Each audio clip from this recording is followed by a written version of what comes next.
It's been a good day for Joe Root on his return to the England captaincy for the third time after that one-off test against New Zealand. What were your thoughts, Goughy, on Root coming back? Yeah, I've asked. it doesn't bother me at all. I mean, when you look down the side, I think Joe Root, what is it, 65 tests, what is it, 27 wins, 27 defeats, 11 draws. But it was the end that did him, wasn't it? The 1 in 17, the COVID years just after. Yeah, it came at the wrong time, didn't not that it could ever come at the right time. Defended again by Jordan Cox. Back to the bowler. That's the end of the over. Yeah, a tour of India. And can you remember that tour New Zealand as well? I was a consultant on that tour. Sri Lanka tour as well. We lost Moeen Ali because he was in the. Moeen Ali was in the car with Chris Wokes, and one of them got COVID, so both of them couldn't go. That's right, yeah. And it's, you know, there was so much ridiculousness. Yeah. There like was 40 or 50 different players used in that sort of 20 odd test match period. There was that tour of New Zealand where we were both out there, weren't we, Goughy? I was filming you batting against Jack Leach with one pad on. Yeah, that's right. I actually said, which was a joke, I said, if he can't get me out with one pad, I said, I'm always going to get New Zealand batters out. He didn't. Exactly. He didn't. So there was a bit for of his morale. He knocked his end in. That was the end of my consultancy. And the end of Jack Leach's career. That was the series, of course, where he overbowled Jofra Archer. So that was 2019. And then, what was it, Sri Lanka? Oh no, then it was South Africa. Yeah, South Africa. And that was successful. Yeah. England won that one 3-1. They went 1-0 down and then won it 3-1. Yeah. That was Centurion. a talkSPORT tour, wasn't it? Stokes at Cape Town, wasn't it? Then they had the COVID summer. It was the COVID summer that started. Which was just, they won it. I think they beat We were in the dressing room, weren't we, at the end? Yeah, you, Harmy and Matt Pryor. Then they had the COVID summer, which was, very difficult, but this is defended by Jordan Cox. They beat West Indies 2-1, and they beat Pakistan 3-0, I think.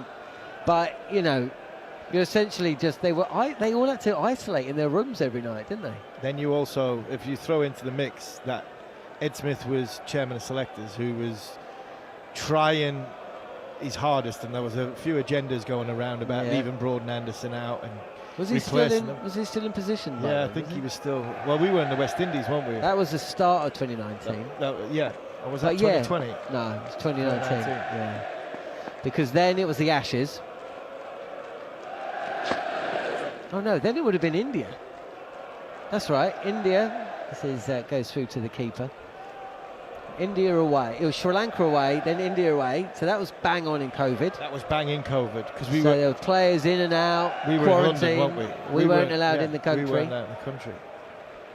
So that was, and obviously that started well. They won in Sri Lanka, and then they won the first test in India. Yeah, Joe got lost double 100, didn't he?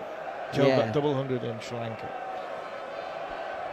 Then it went. Then from that second test match in India, it went. Yeah, it was all pretty much downhill, wasn't it?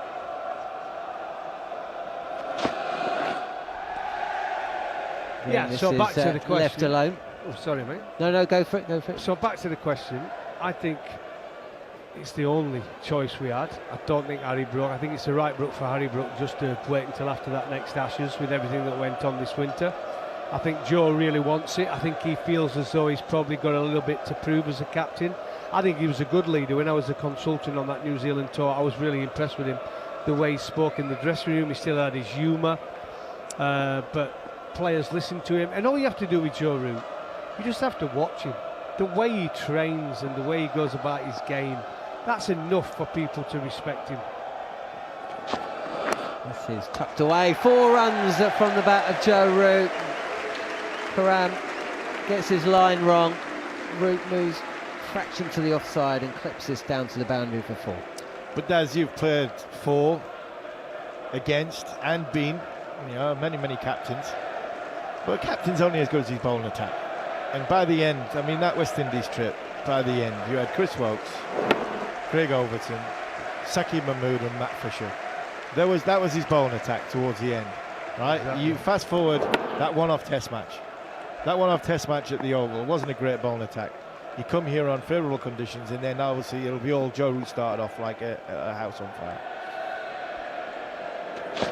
Well, Shazad, this is too wide and left alone by Root. 50 partnership up for England as well. Jordan Cox has made 21, Joe Root 25, and they've come at good pace as well, just facing 71 deliveries.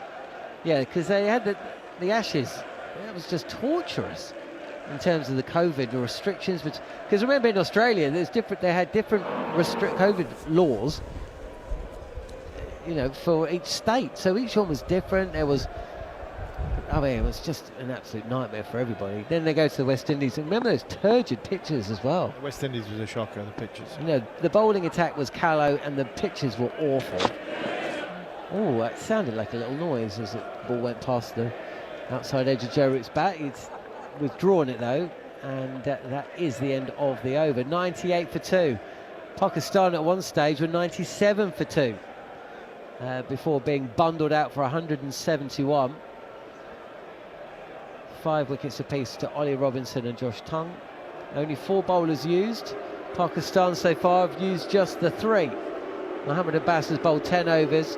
Karim Shazad 7 and Muhammad Ali 5. And that West Indies tour was the selectors not wanting to pick Broad and Anderson, wasn't it, at the end? Yeah. I mean, when you think about that and go back to all that time, I mean, that was an absolute mess, wasn't it? You've still got 2 bowlers that are absolutely top end, taking wickets for fun, and they wanted them out. Both of them.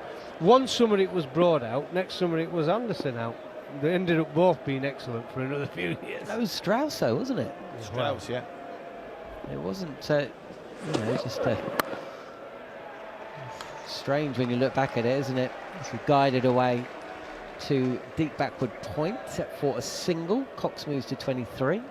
Yeah, it was Strauss, Silverwood, that sort of time and that sort of era, and you could argue and say that was the best thing ever happened for Ben Stokes, for Brendan McCullum, and for Jimmy Anderson and Stuart Broad, because if they'd gone to that West Indies series, they would have been out. I'm sorry, as great as they are, them wickets were so slow and so bad.